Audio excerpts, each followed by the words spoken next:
Chapter 6. The Return. The large clay tablet took Vinitha and Georgia a couple happy hours to finish. Following Uncle Louis's recommendations, they made it just the right size, and Vinitha carefully wrote the 2 rules while the clay was still soft. Just as Georgia was finishing the decorative borders, Santa spotted Evan at the common room window. "It's Evan again!" Santa rejoiced, jumping up from the table. Almost all the tinies crowded over, happy to see Evan for the second time. As usual, the tall blonde researcher stooped over in the same uncomfortable position to speak into the microphone. "I have good news, everyone," he told them. "The professor and I have finished restoring paradise." Everyone went wild with joy. Santa hollered loudly and began a wiggle dance. There was so much clapping and shouting that no one could hear Evan speak. He tapped on the glass and held up his hand. "Evan has something more to say," Uncle Louis shouted. Everyone stopped celebrating and listened. "The professor will be opening the doors very soon. Get anything you need and be ready to go." There were shouts of joy. "Can I bring the catapult?" Odin called out above the cheers. "No," Evan shook his head. "Anything made with building blocks has to stay here in the nursery." Several disappointed responses were heard. But then a noise from behind startled everyone. The doors were beginning to open. Bright rays spilled in at the top of the long, dark tunnel. The floor ramp lit up with small twinkling lights to guide their way. There was a mad rush as the teenagers hurried to grab blankets and crafts. Kenzie, Charlie, and Fahid, the farmer boys, ran to the animal nursery to open all the screen doors. They brought out the chicks in pails. "Let the animals go first," Uncle Louis called out as the older deer and Brownie the cow came rushing through and headed up towards paradise. "Once we've helped all the animals out, you can follow them in, but don't rush. We don't want anyone to get knocked down and trampled." With great excitement, Amy stood in the hallway, watching Freddo and Ripple race up the tunnel. The lambs and calf came out tentatively as Tina prodded them from behind. Colors, Sky, and Flash alighted on their owners. The little birds weren't sure what was happening or where to go. Zahir whistled, and the squirrels came bounding over to him and ran up his legs. Chattering to each other, they perched on his head and arms. Finally, the day had come, the day of their return. Once all the smaller pets had been collected and the nervous birds and animals herded out, Uncle Louis allowed the rest of the tinies to follow. They walked as fast as they could up toward the light, trying to avoid a few messy blobs the animals had deposited on the ramp. "I love today," a deep voice sang out cheerfully as they reached the top of the steep incline. "We're going away to play all day by the refurbished bay." Amy laughed, looking over at Zahir, who smiled warmly back at her. The bright light from the open doors shone in on both of them. Zahir's face was changing every day. His nose was becoming more prominent, and wispy facial hair was growing in. Many of the young men were now growing facial hair. And during the 3 weeks in the nursery, every girl had become a young woman, even Lily. Merrily, Amy sang the childish song with Zahir, while her little lorikeet bobbed up and down on her shoulder, adding in a few shrill notes. Almost everyone was giddy and light-hearted. Several of the tinies sang along, but Odin and Franz yelled out for them to stop. "Fresh bread and mango trees," Zahir sang louder, clapping the rhythm on his leg. "We'll keep singing till you're on your knees. Today's the day we are going home. It makes me want to write a poem." Santa, Kenzie, and Lima kept the beat with Zahir and Amy, adding in their own background melody. Coming through the doors, Amy marveled at the beauty of a restored world. Flapping his newly developed wings, colors flitted to a nearby tree. "Oh, it's wonderful to be back at home," Amy sang out. Crouching down, she felt the soft green grass and picked up a pink flower. Raising her arms up to the sky, she allowed the sun's rays to warm her skin. Suddenly, the little fawn beside her licked her face. "Yuck!" she cried out, wiping the slobber off. "Whoa, look at your house," Zahir said, pointing. The squirrels ran down his legs to explore the orchard.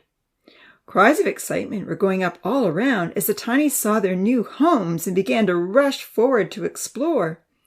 On the top of Rainbow Hill sat a beautiful log home with a peaked roof, many windows, side decks, and verandas. "Our mansion!" Amy exclaimed, looking wildly around at all the new homes. How did our house get to look like that? All the houses had been upgraded to log homes. Only the school, the store, and the outhouse had been reconstructed from wooden building boards. But even so, they looked much stronger. As before, the school maintained the open concept with no walls, only pillars holding up a roof over the deck, and 3 stair benches running around the outside. Stairs had always been a comfortable place to sit and listen to Uncle Louis teach. Charlie was already opening the door in his ranch-style home, which stood very close to the tunnel. Kenzie and Vinitha were right behind him.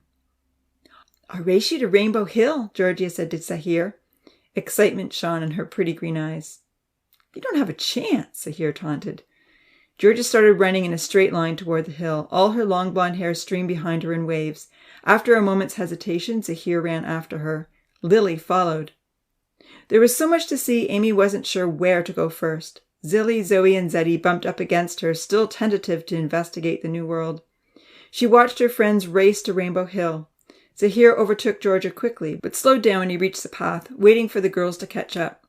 Most of the tinies dashed off to explore the new homes. Amy was left alone with the deer.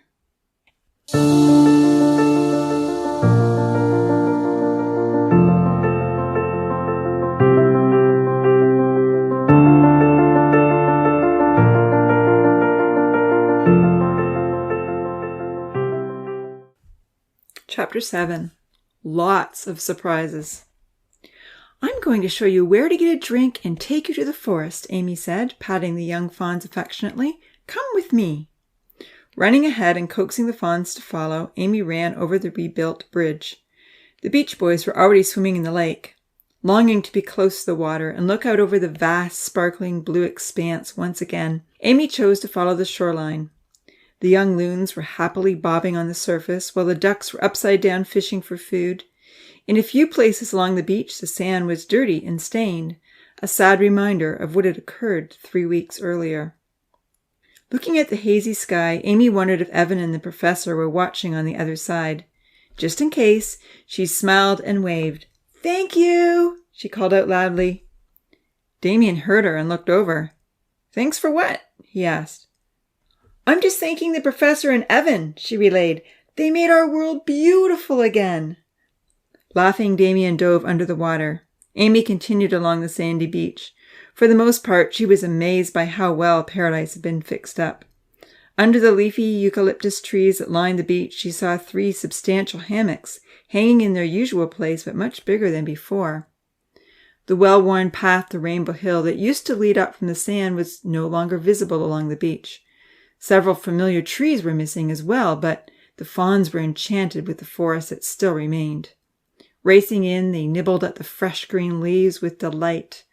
Zilly rubbed eagerly against the curling loose bark of the trees. Zeddy kicked up his heels. "Just a bit further, Zoe," Amy called out. Her long copper-brown braids bounced against her back as she ran up the hill, forging a new path. There were many long sections of dirt where grass was attempting to resprout, and there were a few new open places where trees had once stood. When she reached the grassy top of the hill, Amy turned to look at the view. The clearing on Rainbow Hill was truly her favorite spot in all of Paradise. From this height, she could see the sparkling lake, the replanted orchards, all the new homes and the store. "Professor and Evan did such a fantastic job," she thought to herself with a pleased expression. She remembered how scarred and dirty the landscape had looked after the flood. Now the hills, meadows, and farmland were almost completely restored, and the houses made it better than ever. "Thank you," she called out again loudly. "I love my new house." Zoe had followed her to the top of the hill. The other fawns trailed behind. "This is your forest now," Amy told her pets.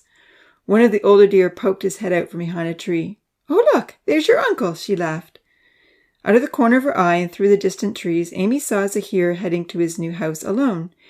His head was down, and he was walking slowly. She had never seen Zahir look so sad. For a moment, she wondered if something was wrong. But then Zoe nudged her arm and stole her attention. Turning around, she saw Zeddy race by, and then all 3 fawns began chasing each other around the yard. The older deer bent down and began eating the grass. Amy could hear squeals and shouts from inside her house. It took a few tries to figure out how to use the new door handle, But when the large door swung open, she stood still for a moment, astonished and unable to speak. The kitchen looked nicer than the kitchen at the store. Unfortunately, when she tried the taps over the sink, she discovered that water didn't flow out like it did at the store, nor could she open the oven door or turn on the heat. The fridge was a shiny silver color, matching the oven perfectly, but both were sealed shut. There were all kinds of cupboards with handles, but she soon realized that everything was fake. "Oh well," Amy said happily to herself, "it will be fun to pretend we have a kitchen, and I love all the pretty windows." With so many large open windows, all the rooms were bright and airy, sporting great views of the scenery below. She walked into the living room and was pleased to see her pink and white couch sitting on the shiny wooden floor. Plenty of noise was coming from above as Georgia, Santa, and Lily ran from room to room, raving over the slanted ceilings and padded window seats. A spiraling wooden staircase reached up to the floor above, and Amy ran up to see what surprises awaited her. 5 cozy bedrooms were upstairs. Each one had soft furry rugs on the floor, and all their beds had new white blankets and pillows. "Which room do you want?" Georgia asked as she followed Amy from door to door. "Aren't they just so perfect?" All the rooms had their own special features, but one had an especially good view of the lake through floor-to-ceiling windows. "You want this room, don't you?" Georgia asked, observing Amy's long look out the window. "I told everyone you'd want this one, because you love to watch the lake, or at least the action on the lake." "This room is too bright for me," Lily admitted.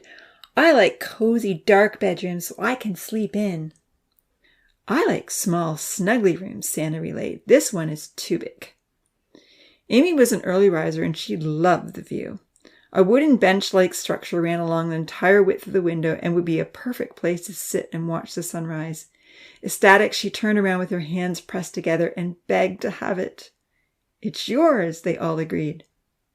"Come look at this," Santa said, with a smile on her dark face and a gleam in her pretty brown eyes.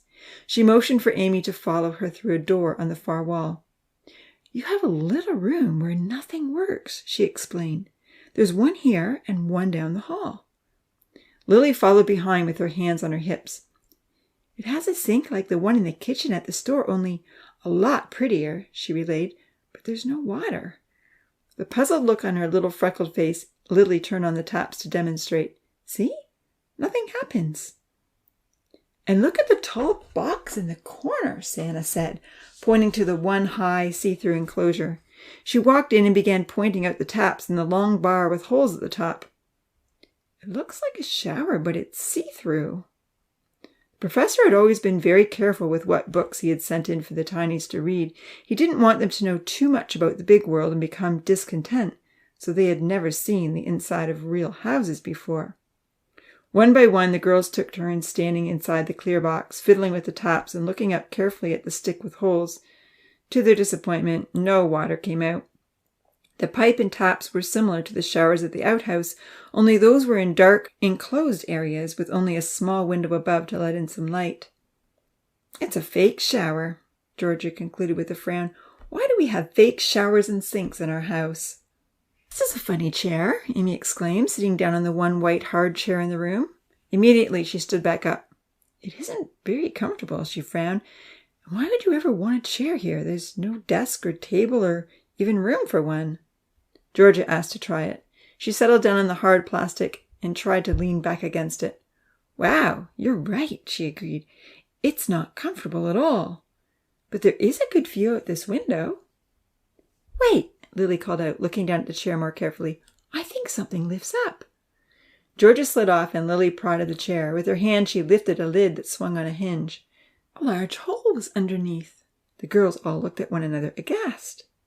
"Why would anyone want a hole in their chair?" Amy retorted. "You could fall in." Perturbed, Lily called out, "There are holes in the planks of the outhouse." Even the nursery had been equipped with a boys' and girls' outhouse, but the tinies had never seen a toilet.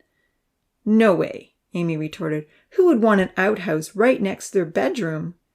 Everyone looked at Lily with disgust. "Let me try it again," Georgia said. She sat down solemnly and settled in. "It's actually more comfortable without the lid," she relayed. "I like it better this way." All the girls had to try out the new chair with the lid up. They all agreed they would keep it that way. If they wanted to sit in this strange chair and enjoy the view out the window, it was far more comfortable to sit on the whole. "Come look at our rooms," Santa begged. "Every room has something special." Amy eagerly followed the other girls, discovering that Santa and Georgia had chosen rooms with personal walkout decks on either side of her huge window. Their windows were smaller, with quaint slanted ceilings and padded window seats. Santa's was the smallest and had only room for one bed. Lily's room was surrounded by trees and therefore dark and cozy, just as she loved. Dia had chosen a large chamber at the back of the house with floor-to-ceiling windows like Amy's, only her room was lined with shelves. All the bedrooms were beautiful in their own way. There was a knock at the door. Running down the stairs gleefully, the girls opened up to find the Beach Boys. "Hey, do you mind if we take a look at your house?" Damien asked eagerly. He had Emma in his arms. Shirtless as usual, and wearing only his swimming trunks, Damien's gold chain stood out clearly for all to see. The gold heart dangled next to his puppy's head. "Everyone is raving about their new homes," he continued, "so we're curious to see inside." "Come right in," Amy welcomed warmly. "We'd love to show you around." The girls pointed out the big windows and the beautiful kitchen. When they walked into the living room, the guys immediately noticed a large arched stone structure against the wall. The arched stone surrounded a hole in the wall that began at floor level. As they poked and prodded, they discovered they weren't real stones. "What do you think it's for?" Franz asked. "It's a pet chamber," Damien said right away. "Really?" Amy asked in surprise. Damien put Emma down on the ground and slid her into the hole. Emma fit well, with ample room to spare. "Made just for her," he asserted. "It's probably just missing the front gate. If I were to make a little fence and attach it to the wall, then Emma would have to stay in the hole till I let her out." "But why would you do that?" Amy asked, perplexed. "So that she doesn't make a mess on your floor." "Oh, that makes sense." Amy remembered how much poop scooping had to be done in the animal nursery. "You're a bit slow," Franz derided Amy, shaking back his stringy brown hair. Lima bent down and looked up inside. "There's a big tunnel going right up to the ceiling," he exclaimed. All the young men had to have a look, and then they pondered its usefulness. "I think it's an air vent," Damien considered. "I suppose some pets might need a full cover to block out the light so that they can sleep or whatever. With that tunnel up to the roof, they will always have access to fresh air." Amy and Georgia were quite impressed with Damien's understanding of how the new pet chamber worked. The young ladies showed their visitors around. The Beach Boys marveled at the comfortable house, investigated the spiral staircase, and discussed how they could build one themselves, should they ever change their minds about sleeping outside. Emma had an accident on the floor, and Damien was quick to clean it up. "Sorry, girls," he said. "See what I mean? These are impressive floors, and you don't want them to get wrecked. If I visit here again, I'll bring a little fence to keep Emma in the pet chamber." When the guys were shown Amy's odd room, they had their own theories as to what everything might be. Like the girls, they had to try out the tall glass box, fiddle with the unmoving handles, and look carefully at the stick with tiny holes. Maybe there was some way to get water to come out of these taps, Damien pondered. Standing in the glass box, Lima marveled. "This is one fancy shower, but why doesn't it work?" "Who needs their own shower?" Franz argued. "The best way to clean yourself is to jump in the lake."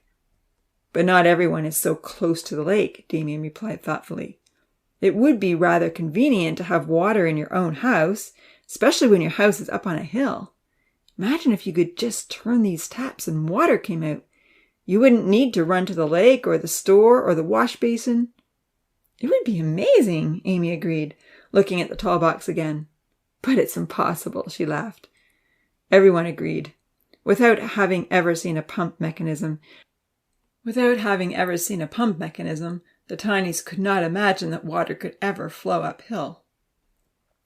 Santa pointed out the hard, uncomfortable chair, and the young men debated what it could be.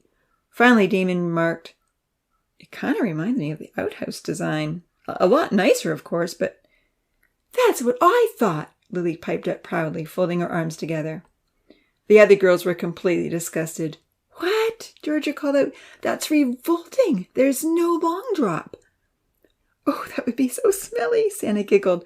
waving her hand in front of her nose and kicking up her feet. Who would want that in their house? Aside from Lily, no one agreed with Damien's suggestion. Franz frowned at his beachmate. Sometimes you're smart and sometimes you're not. At least I'm smart sometimes, Damien retorted. Lima laughed. Emma started barking at a window. When the teens looked out, they saw that Zahir and Fredo were walking past. Speaking to his puppy, Damien said, "Hey, there's little Louie and your old friend." He picked up Emma. When she continued to bark, Damien ran down the stairs and out the front door. Everyone else followed. Emma and Fredo had become quite close after 3 weeks in the animal nursery, even if their masters had not. While the dogs frolicked around, Amy asked Zahir about his house. "I like it," he said flatly, patting the dogs who were both trying to climb on his lap.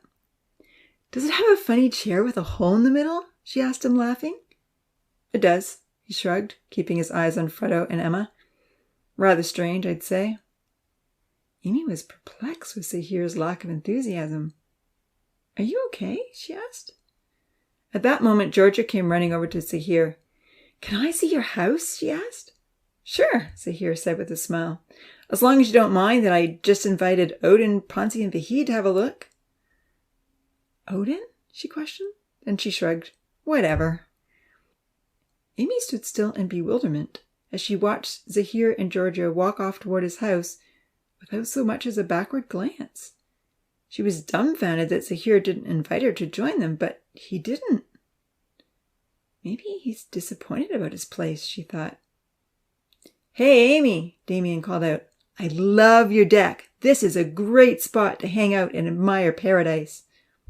Turning around, Amy joined him on the steps. They couldn't see the view as clearly as they could from the upstairs windows, but through the leafy trees there were glimpses of sparkling water. Straight ahead was the path to the clearing at the top of the hill. In the distance, the orchard girl's house was clearly in sight. Amy longed to investigate. "Let's visit everyone's new houses," she suggested eagerly. "I wonder if they're all the same." "Let's start in the orchard," Damien said. "I almost wished I lived in a house. This is fun." All the others agreed, so 3 young ladies, 3 young men, and a puppy went racing down the hill.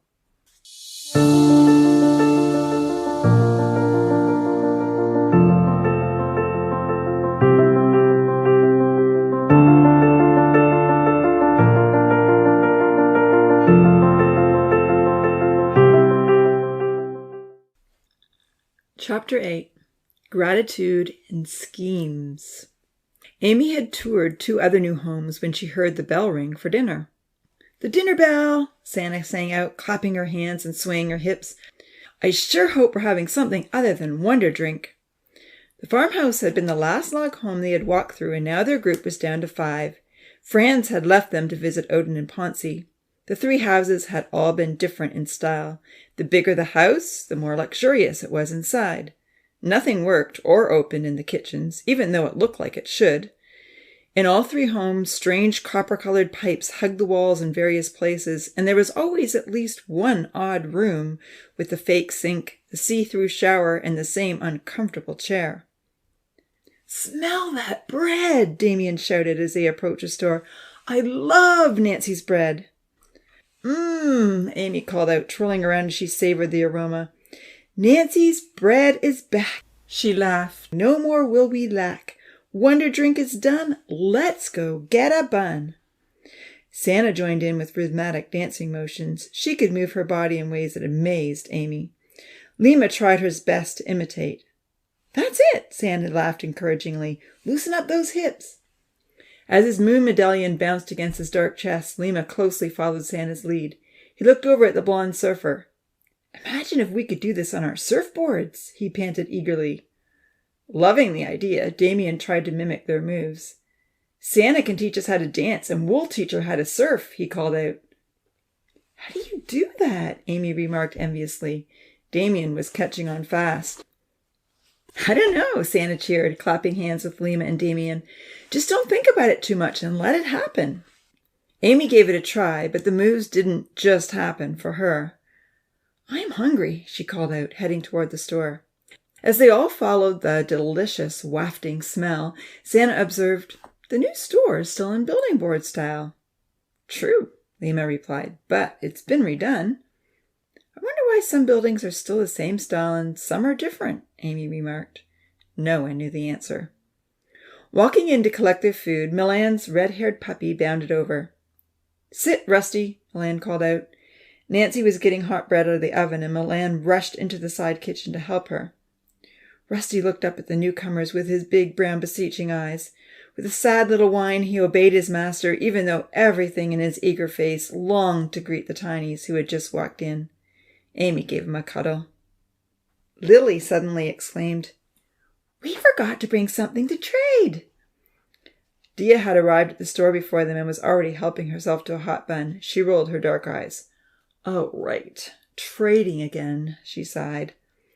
They all turned wide-eyed to one another. After 3 weeks of free Wonder Drink formula, they had forgotten that in paradise one needed to bring something to trade. "But there's no fruit or vegetables yet," Santa reasoned. "Until things start growing, what can we bring?" "Rocks and fish," Lima replied. "Surfing lessons," Damien laughed. "I'm going to try one of those sometime," Santa boasted, holding out her arms and posing in a surfer position. "Try it with me," Lima encouraged. "I'll take it nice and slow. No pressure, just fun." "Okay," Santa agreed, warming quickly to the idea and clapping her hands together eagerly. "I'll try surfing with you." Amy looked up in surprise to hear that Santa would try surfing. She wondered what Charlie would think. Damien looked over at Amy. "I'll teach you," he offered. "Me?" she gulped, somewhat alarmed. "I don't even know how to swim." "That's part of the lessons," Damien chuckled. "Come on, Amy, you'll love it." Amy didn't commit one way or the other. It would be fun to learn something with Damien, but the thought of being tossed around by huge waves in the deep water frightened her. "Dinner is free tonight," Nancy announced with a smile as she brought the fresh bread out to the counter.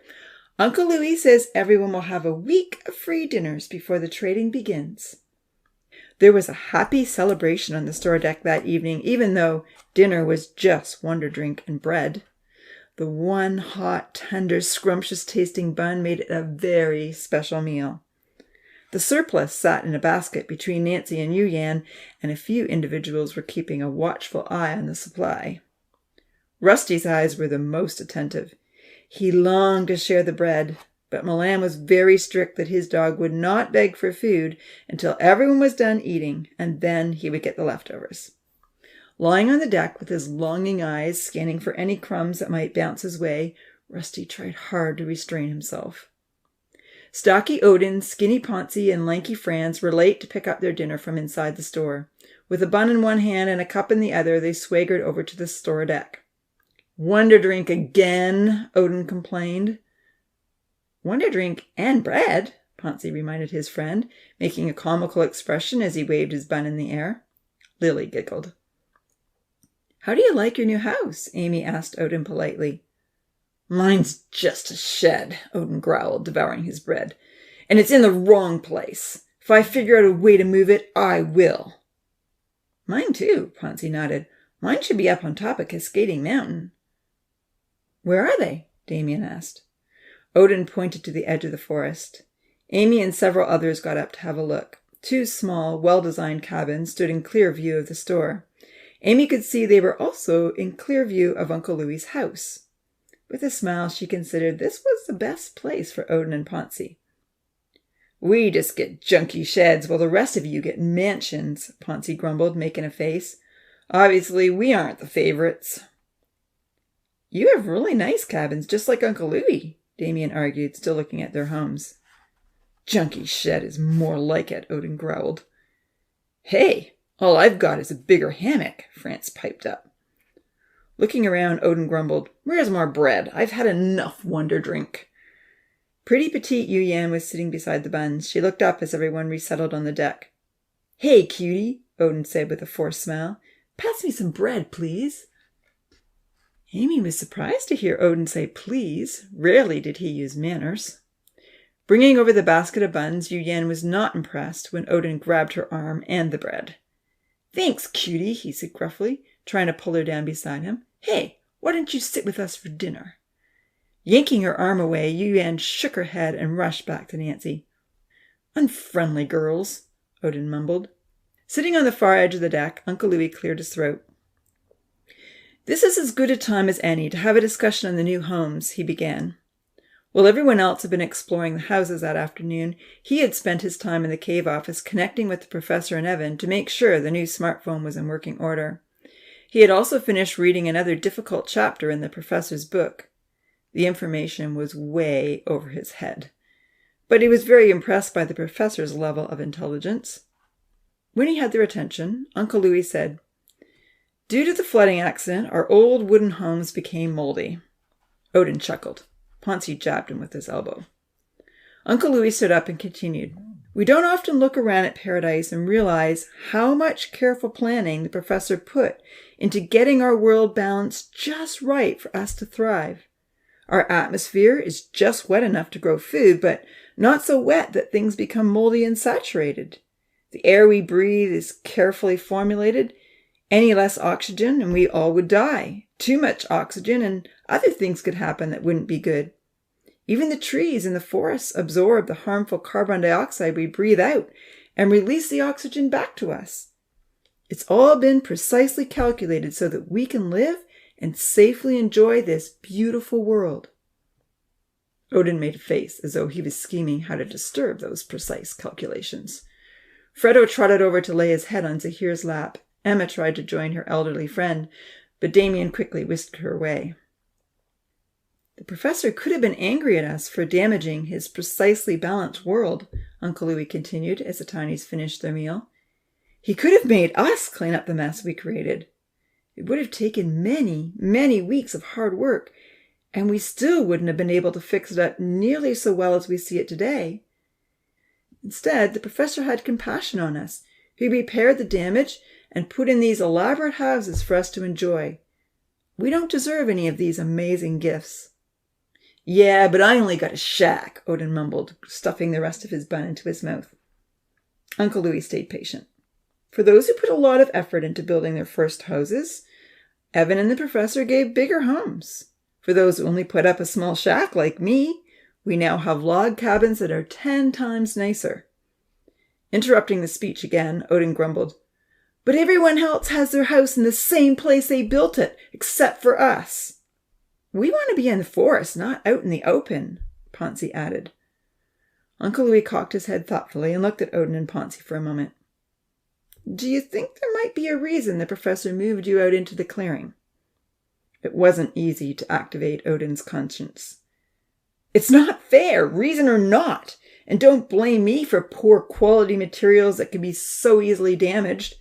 Ponzi and I were only doing science experiments." "I think Odin and Ponzi should have been asked to rebuild everyone's houses," Lima sneered, repeating the suggestion he had made numerous times before. "We sure had to do a lot of work when we made mistakes." Uncle Louis folded his arms across his chest. "I hear what you're saying, Lima. I understand your feelings," he said kindly.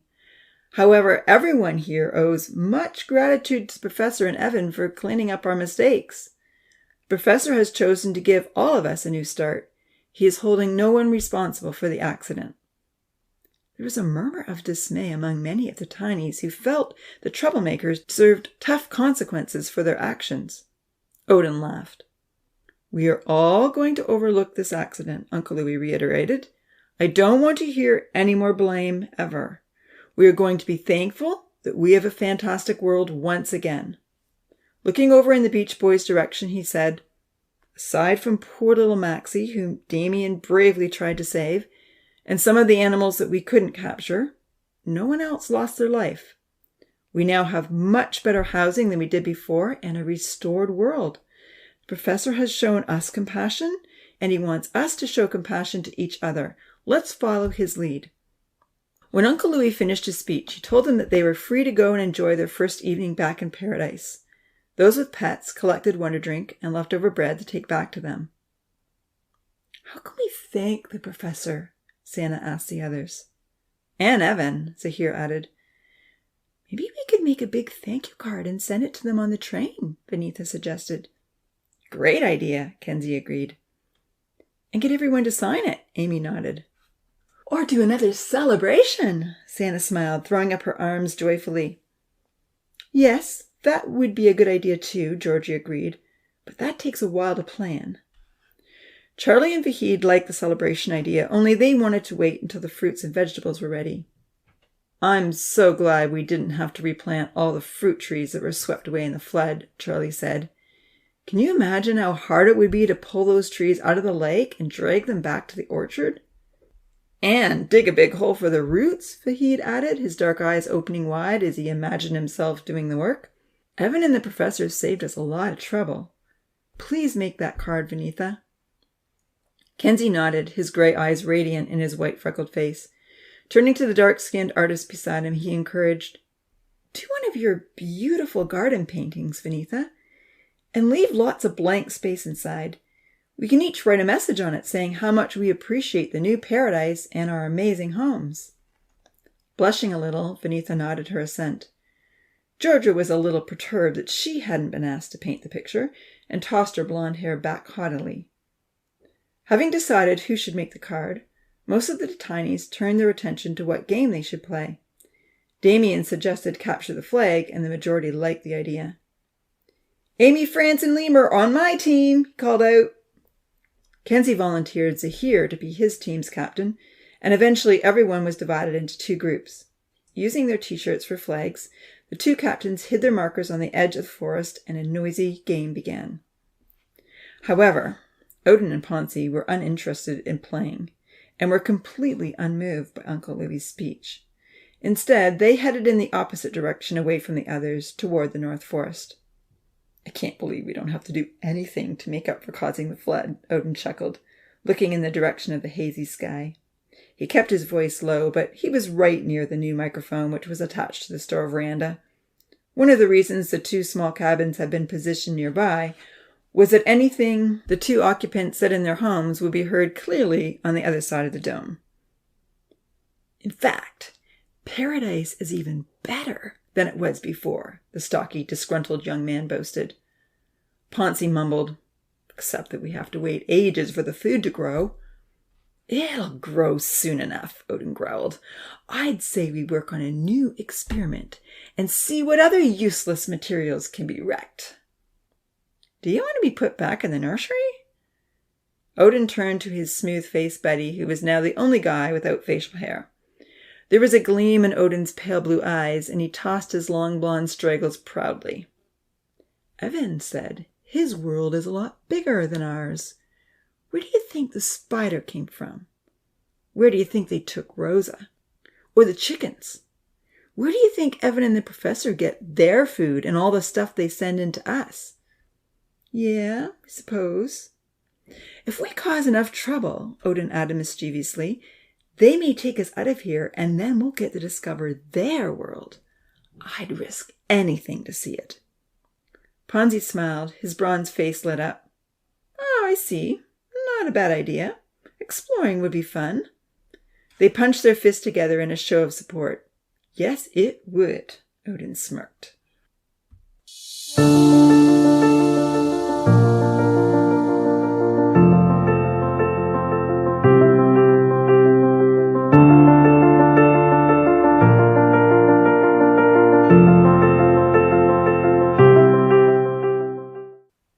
Chapter 9.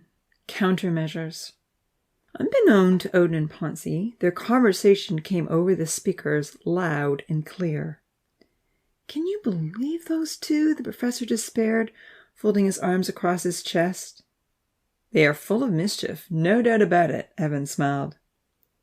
"We could pull them out of paradise right now and confine them to the nursery for the rest of their lives," the professor considered quietly. "In fact, if we were cruel, we could give them exactly what they are asking for. We could let them discover our world." Distressed by the young man's lack of gratitude, Jax imagined himself agreeing to their foolish desires. Horrified, he whispered to Evan, "They'd last an hour in the rainforest biome, if they were lucky. They could so easily be stepped on without notice or eaten by a snake before they ran out of oxygen. Their lives are entirely in our hands, and yet they think they can control their own destiny." Evan placed his hand on Jack's shoulder. "You have demonstrated remarkable compassion and forgiveness," he assured his mentor softly. "And the majority of the Tinies are planning to make a card and are very appreciative. They love you even more for all that you've done." With a nod, the professor smiled. "You are right, Evan," he acknowledged. "We need to keep to our mission, don't we?" "Yes, we wanted a human experiment, and we have a human experiment that will soon be revealed to the world. Odin and Ponzi keep the experiment, well, very realistic." "I just don't understand what they have to complain about," Jax Lemans vented in a hushed tone as they watched the two young men strut into the North Forest. "Paradise is such an amazing place. They have everything to enjoy. They need nothing. Why don't they participate with the others and desire to make their world the best it can be? Why do they dislike me? Why don't they want to please us? Why aren't they happy with what they have? I truly hope that forgiveness and compassion would change their outlook." Evan considered the professor's questions as he absent-mindedly watched Damien tackle Zahir and pin him down hard before the dark-haired lad could grab his flag. "Perhaps the next time they cause trouble, we should try a different approach. It's all part of our research, right?" "Like what?" the professor asked as they watched Uncle Louis separate the two hostile young men. Explaining his suggestion, Evan said, "Well, when Louis insisted that the Beach Boys had to work and create things for the betterment of others, that seemed to turn them around, especially Damien and even Lima." "True," the professor agreed, watching Damien race across the meadow, skillfully avoiding all hands that reached out to stop his progress. Suddenly, Santa darted out from behind a tree and tagged him. However, Damien didn't acknowledge he had been tagged and kept running for the flag. Santa yelled out for him to stop, protesting that he had to go into the circle. Evan continued, "So, we're learning that forgiveness and compassion may not be effective motivators for everyone. The Beach Boys learned about servant leadership through their work on the road, and that is what we want everyone to learn." Jax pondered the matter as they watched the game. They both heard Zahir's team call out loudly that things were unfair. Damien grabbed the flag and declared his team had won, but angry voices protested. Santa kept loudly proclaiming to everyone that she had tagged him. Uncle Louis stepped forward. "Okay, I have an idea," he said. "Let's play this game without any rules. Everyone reposition their flags, but this time you don't have to go to the circle if you are tagged, so you don't need a teammate to rescue you, and there will be no boundary line. It's a free-for-all. Maybe it'll be a lot more fun." There was some uncertainty amongst the Tinies as they set up for another game. The two researchers looked on curiously as the teams tried to hide their flags in more secret locations. Damien ran over while Zahir's team was setting up. "No fair!" Santa called out. "You can't watch us while we hide it." "There are no rules," Damien argued. "We can all do whatever we want. If you were smart, you would have watched us." Santa protested to Uncle Louis, but he stood back, shook his head, and smiled. Zahir pulled his team's flag from the tree, placed it further away on the ground, and shrugged helplessly. "Ready, everyone?"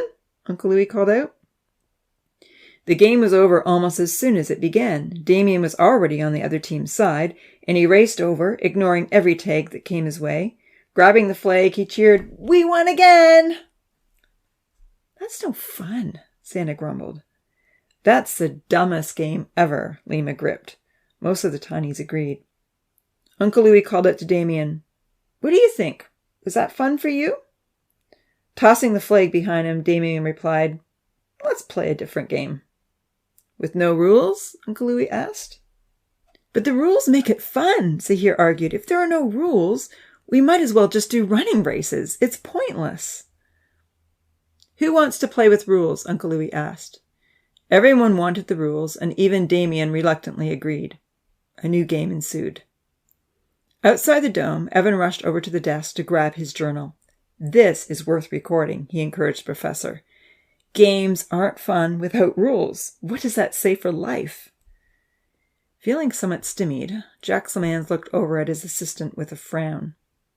Slowly, he followed Evan over to the desk and took notes in his own journal. The game was in action when they returned, and everyone was playing fairly. Amy and Lima were rushing through the field of guards to restore their team captain from the circle. Lima was tackled by Santa, and Amy managed to free Damien. Thinking things over, the professor said thoughtfully, "I agree with you, Evan. There may be a place for rules and consequences. The next time Odin and Ponzi step out of line, we will encourage Louis to give them a hard labor project. I'll start thinking of something useful they could do, just in case Louis needs suggestions. He does really well on his own, Evan nodded thoughtfully. But I suppose it's best that we all share responsibility for the tinies. With a smile, he added, hopefully you'll have plenty of time to think of something.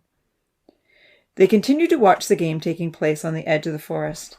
Santa was a fast guard, taking almost everyone that came near her flag. That girl has a lot of spunk, Evan smiled. I'd make sure she was on my team. Oh la la, I love this whole little family, the professor sighed with deep emotion. I thought I could stay detached, but all of these tinies are precious in their own way. I do feel like a father. Then I guess I'm an uncle, Evan laughed. Damien was getting close to the flag. It looked like the game was going to be over when suddenly Zahir dashed across and brought his adversary down fair and square. At the very same time, Kenzie blazed across and ripped Damien's team's flag from the tree. Angry to lose, Damien punched Zahir, and Zahir fought back. Running over, Uncle Louis yelled, "Stop it, you two!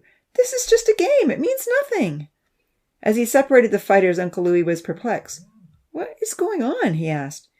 "We won't be able to play games like this if it's going to lead to serious fighting." The two young men glared at each other, but parted company. Zahir's nose was bleeding, so Uncle Louis told him to lie down and tilt his head up. Georgia ran over to sit beside the injured player, but she pleaded for Tina to wipe the blood as she couldn't bear to look at the mess. Many of the tinies watched in distress as Tina ran to the store for a cloth and came back to help. Amy stood watching with quiet concern. "What's with Zahir and Damien?" Evan asked. "I'm not exactly sure," the professor replied, frowning. "They are both very competitive. Perhaps they shouldn't be captains on opposing teams." Then he clapped his hands together firmly. "I know what all these young men need." "What is that?" "They need weekly, private discussions with Louis. They need to vent their feelings and be guided by a kind uncle. Listening, empathy, healing, awareness, persuasion. This is all part of the servant leadership plan." "Great idea," Evan agreed. "We should have thought of that before. A private weekly session is a wonderful idea." He paused and considered. "Actually, I think we should suggest that Louis has private sessions with everyone, guys and girls. We don't want to single anyone out. Such counseling will be helpful for all the tinies. If we want to develop future servant leaders, everyone needs to learn from the best." "Very true," the professor nodded in full agreement, taking out his phone. "I'll suggest that Louis sets aside 2 evenings of each week. One regular session can be devoted to Odin and Ponzi, and one can be for individual sessions with everyone else. Damien and Zahir should be first on the list." "Merci. I love the idea, Evan." He messaged Louis right away. Feeling that the professor needed a distraction, the tall assistant decided this was the time to tell him about his new discovery. As soon as his mentor slid the phone back into his coat pocket, Evan said, "I want to show you something. I've done some investigation into the sunflower genetics." "Oh, have you discovered why the sunflower returned to its natural size?" "Come and see," Evan urged. Down in the lab, Evan showed him a sequence in the DNA which was supposed to hold the mutation for miniaturization. However, it had been lost and reverted back to its natural state. "I've never seen anything like it," he exclaimed. "It's highly unusual, almost impossible, yet it occurred." "This is highly unusual," the professor agreed, looking carefully at the screen. "I'm very curious to discover if we could create the conditions for this to happen again," Evan added excitedly. "What if we could find a way to reverse miniaturization? So with your permission, I'd like to experiment using fish eggs." The professor nodded slowly. "I'm sure that it's impossible," he mused. "But then again, I once would have thought miniaturization was impossible." "And those who stop at impossible," Evan smiled, quoting the professor's words to him on numerous occasions, "won't make new discoveries." "You certainly have my permission," Jax chuckled. Unfertilized fish eggs were easy to find in the biosphere ponds.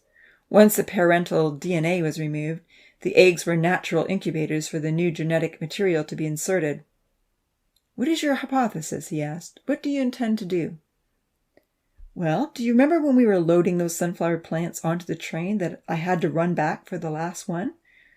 When it was in my hand, I noticed I had left my phone in the research lab. I ran in to get it and went right past the gamma ray while we were irradiating new seeds for the garden," the professor recalled, stroking his goatee. "But it's not supposed to leak radiation." "But perhaps it is," Evan suggested. "Perhaps just a minute amount is enough to change the DNA code and revert the tiny growth mutation back to the natural state."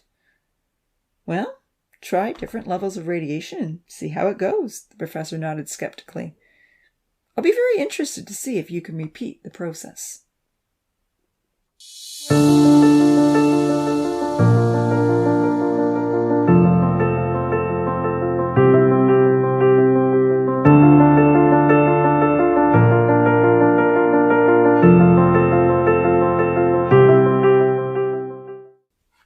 Chapter 10. A Flurry of Activity. It didn't take Vinitha long to make a beautiful card for the professor and Evan. She painted a stunning picture of the gardens in bloom, and almost everyone admired her skill. All the young teens wrote thankful messages inside the card, except Odin and Ponzi, who only scribbled their names in an unreadable fashion. Lima, Franz, and Damien wrote a group message saying, "Thank you for the new hammocks," and signed their names below. However, there were many long, detailed expressions of thankfulness inside, and when the card came through on the train, it was a precious keepsake to both researchers. Amy had written a lovely poem about her lorikeet colors, and also a detailed list of all the things she was thankful for in the magnificent mansion. Georgia had drawn a picture of her favorite flower, which was almost as impressive as Vinitha's artwork on the outside of the card. Kenzie raved about his new sheep and the vastly improved farmhouse. Zahir thanked them for restocking the delicious fish, piling the dead trees in a convenient place to reuse, giving him his beloved dog Fredo, and all the beautiful sunrises. Charlie and Santa thanked them profusely for restoring the orchards and the gardens and creating the new farm animals. Santa also thanked them for the wonderful, fun waves that came in after lunch, since she was now taking surfing lessons. And there were many other touching expressions of gratitude. When the professor and Evan read the card, they were moved to tears. One runaway teardrop actually fell in the comments, blurring the group, "Thank you." "This card must go on display," the professor smiled gratefully, wiping his eyes. "What a wonderful testimony to so many precious hearts in paradise. How I love these tinies." Evan grabbed a tissue and blew his nose. He nodded, realizing that they were both developing some very strong attachments. With a sigh, he privately pondered that their lives were never going to be quite the same. "Put it in the viewing hall," the professor suggested. "It's proof that these tinies are very appreciative of the beautiful world we made for them and are very happy to live in it." Evan attached the card to a prominent place in the viewing hall, right above the display of building board houses. Since the cleanup was already done and everyone had amazing new homes, Paradise entered a lull of organized activity. Uncle Louis still ran morning school lessons with the new focus on biology. He wanted the tinies to understand how living things function, including their own bodies. However, with afternoons free from study, the occasional "I'm bored" statement could be heard in Paradise. But in those bored moments, some of the tinies who weren't involved with farming began to work on specialized trading opportunities. Georgia and Vinitha decided they needed a little building dedicated to haircutting, crafts, and bookmaking, so Zahir and Kenzie eagerly set to work to build them a shop for their creative ventures. The young men raided the pile of discarded dead trees that the professor and Evan had left to decompose in the forest. With the sharp saw that Uncle Louis allowed them to use, some nails, and a hammer, the creative workshop soon became the most unique building in Paradise. Gnarled tree branches held up a veranda roof. The windows weren't perfectly rectangular, but shaped according to the sawed-off limbs the young men had used. The pointy triangular roofs were covered with thin, round sections of tree, giving it a scalloped appearance. The doors had arched trim, and not once was the glue gun needed. While they worked on the shop, the boys had all their meals accounted for. However, Zahir still fished before breakfast because no one else would go without him, and Zahir loved fried fish. Inside the shop, Georgia set up a large desk to work on her second book, The Day We Saw the Rainbow. Her first manuscript was carefully stored in a deep, narrow bookshelf in the wall of the workshop. Uncle Louis granted that the time which Georgia spent making records of their adventures could be used for trade in the store. Yu Yan set up a necklace studio for the gorgeous jewelry she was making from all the pretty beads the Tinies had collected and brought in for trades. Those that didn't have gold chains eagerly desired Yu Yan's colorful beaded necklaces strung on string. Dia had already traded for 3. Georgia and Vinitha had put in their orders. With Kenzie's help, Vinitha set up a table and shelf to make and display her painted pottery. She had all sizes and shapes available. In those first few weeks, the shop owners also gave Tina permission to set up a nail-filing sandpaper block, and soon everyone was raving about the benefits of manicures. Tina was also giving space to store a first aid kit on one of the shelves to use for anyone who was injured, as there were often minor scrapes and cuts in the farmland and the North Forest. Amy would have liked to help out at the new shop, but she was busy in the kitchen every day. Often the pet birds gathered on the windowsill and begged for birdseed pellets and scraps, which she would scatter out the window for them. A colorful cookbook had come in on the train, and Nancy had propped it up against the wall near the stove. It had exciting ideas for salads, vegetable dinners, and ways to use eggs and fish. Along with the cookbook, the professor sent in bottles of spices and herbs, which Milan had neatly arranged on a shelf in the kitchen. Coconut milk came in once a week, and a few unique oils and flavorings were stored under the counter. Amy's kitchen duties had begun simply with the intent of making delicious food to give to the Beach Boys, but she soon realized that Nancy and Milan needed a third person to prepare the big meals. Breakfast was generally rather chaotic. Everyone wanted their bread and scrambled eggs to be hot, and Zahir and his friends usually arrived with fish fillets that needed to be fried just as other Tinies were arriving to trade and pick up their food. Often trades were brought in the morning to cover all 3 meals for the day. It was a confusing time. So while Milan and Nancy dealt with the trades, Amy looked after the eggs and fish. The copper-haired Tiny truly felt she was an integral part of the store management, and she liked to be needed. Dia took an interest in redesigning and fitting everyone's clothes. Seeing this, the professor began sending in material, thread, and other supplies for sewing. Soon everyone wanted clothes from Dia, and she happily took custom orders. Her bedroom shelves became filled with bolts of material, hanging garments, and jars of pretty sequins, beads, and gems, which she often used to decorate the garments or to trade for more of Yu Yan's jewelry. Dia loved things that sparkled and shined. Anyone who wanted new clothes had to bring her beads or gems, and everyone wanted new clothes. Paradise fashion quickly became according to Dia, and ribbons were no longer in style. Dia's clothing was functional and close-fitting, and much more popular with the young men than the ribbon-decorated fairy petal clothing had been. Most of the guys insisted on plain, non-sparkling t-shirts and shorts, with the exception of Lima. Lima loved bright colors with a flourish of sequins, and he didn't care if he was the only guy that did.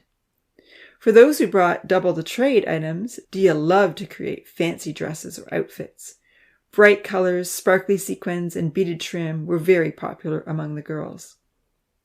The Beach Boys continued surfing and hosting weekly shows, which brought in lots of food items and tickets for meals. Dia had made them simple shorts with ties to ensure they stayed on in the water. Surfing lessons were not so popular, even though invitations were generously given out. The skill came so naturally to Damien, Franz, and Lima that they didn't always have the patience or kind words required to encourage those that still found it difficult to put their heads in the water. Almost everyone had enough tickets for a whole month of surfing lessons, and Dia had flatly refused to accept any more. Santa was the only one who had persisted, leaving her gardening duties once a day to take a lesson with Lima. Charlie thought it was an absolute waste of time. Amy was generally busy preparing meals when swimming lessons were occurring, but even if she had been free, her fear of surfing in the deep water kept her from attempting to learn in the shallow. Since the fatal accident, Amy had become quite cautious of taking risks. Uncle Louis and Vahid set to work building a stand to hold all the books under the roof of the school building. Every week, new books came in from the professor, and they needed a way to keep them organized. They also constructed a book rest to hold the heavy books, so that everyone could see the pages when Uncle Louis was teaching. The farmers were busy with collecting eggs, cleaning stalls, providing the animals with food and water, or working in the gardens. They even put together a new chicken shed. So for many, the afternoons became industrious working time, and in 3 weeks, much was accomplished. However, regardless of the varied activities during the day, everyone considered the evenings to be the time for fun. Many of the teens had finished growing and no longer required so much sleep. The light was lasting longer and longer every evening after dinner. Not all were aware that this happened every year after the winter solstice, but they were enjoying the change. For some, the evenings became time to cool off in the calm lake, or talk on the pier, or play games that Uncle Louis taught them, like capture the flag, hide and seek, or storm the lantern. Often the dogs joined in on the games, but never the cats, rarely the birds. Frequently, Amy found herself on Damien's team with Franz, Santa, Charlie, and Lima, and generally Georgia was on Zahir's. Occasionally, the competition became too intense, and Uncle Louis had to step in and referee.